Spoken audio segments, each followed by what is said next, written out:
민주당 이재명 대표가 대장동 민간업자들 재판의 증인으로 채택되고서도 3번이나 불출석을 해서 법원으로부터 모두 800만 원의 과태료를 부과받았다. 이런 소식 저희도 전해드렸었죠.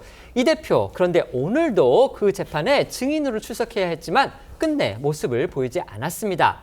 네 번째로 법원의 출석 요구를 깔아뭉갠 셈입니다. 네, 이재명 대표가 이 대장동 의혹 관련 민간업자 재판에 이 증인으로 소환이 됐지만 오늘 또 모습을 보이지 않으면서 이 4번 연속 불출석했습니다.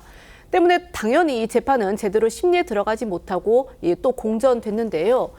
이 대표는 앞서 이 2번의 불출석 때는요, 이 사유서도 내지 않은 채 무단으로 법정에 나가지 않았습니다. 하지만 오늘은 오전에 이 대장동 사건과 공직선거법 위증교사, 쌍방울 대북송금 그리고 경기도청 법인카드 사건 등 여러 차례 기소가 이뤄지면서 당대표로서의 의정활동을 심각하게 방해하고 있다면서 이 불출석 사유서를 법원에 낸 것으로 알려졌습니다.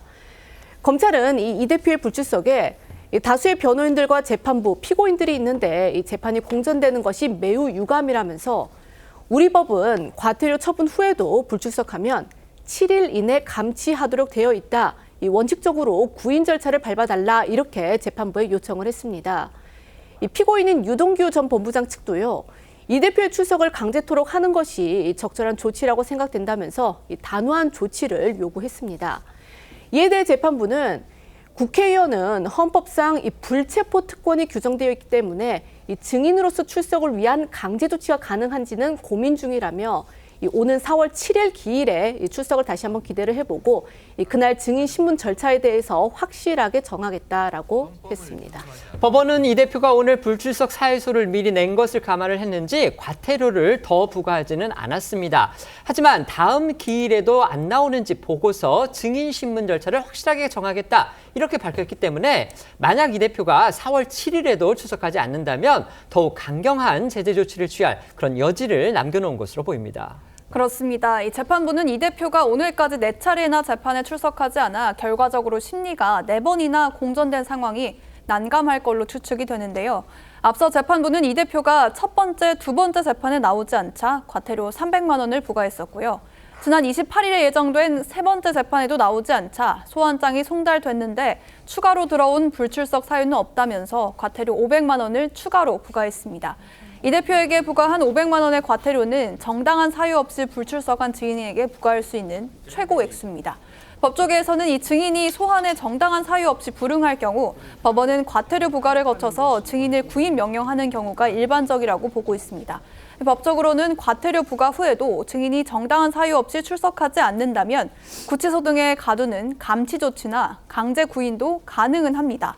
다만 법원은 오늘 이 대표가 현직 국회의원인 만큼 본회의에서 체포 동의안이 통과돼야 강제 구인 등이 가능한 일일지 살펴봐야 할 문제란 입장을 밝혔습니다. 민주당 이재명 대표가 자신 본인 역시도 이제 피고인으로 기소된 사건이죠. 대장동 비리 의혹과 관련한 재판. 그 재판 중에서도 이 민간업자들, 유동규 씨, 김만배 씨를 비롯한 민간업자들이 그 피고인으로 있는 그런 재판에 증인으로 법원에 의해서 채택이 됐습니다. 그러니까 당연히 이제 출석 요구를 받았겠죠. 그럼에도 불구하고 이재명 대표 앞서 3번 출석하지 않았는데 오늘 기일에도 역시 출석하지 않았습니다. 그러니까 4연속으로 증인 출석을 거부를 한 그런 셈이 돼버린 겁니다. 물론 본인이 이제 거부했다고 생각을 안 하고 있겠죠. 왜 그러냐면 이제 2번의 경우에는 불출석 사유서를 냈습니다. 그러니까 법원이 앞서서 이제 3번째는 그 800만 원, 그러니까 한 번은 300만 원, 한 번은 500만 원, 그래서 총 800만 원의 과태료를 냈는데 이번의 경우에, 그러니까 오늘 같은 경우에는 지금 과태료를 추가로 내지는 않았지만요. 이제 검찰이라든지 그다음에 유동규 변호인 측 이런 쪽에서 반발을 하니까 구인 감치 문제도 고민하고 있다. 그런데 이재명 대표가 현역 국회의원이기 때문에 이게 국회 체포 동의를 받아야 하는 사안인지 그 부분이 좀 문제다. 이런 식의 입장을 밝힌 겁니다. 이거 어떻게 평가하십니까? 그 이재명 대표는 대장동 민간사업자 재판에서 이미 모든 것을 부인하고 있습니다. 그렇기 때문에 증인으로 나가도 할 말이 없는 겁니다.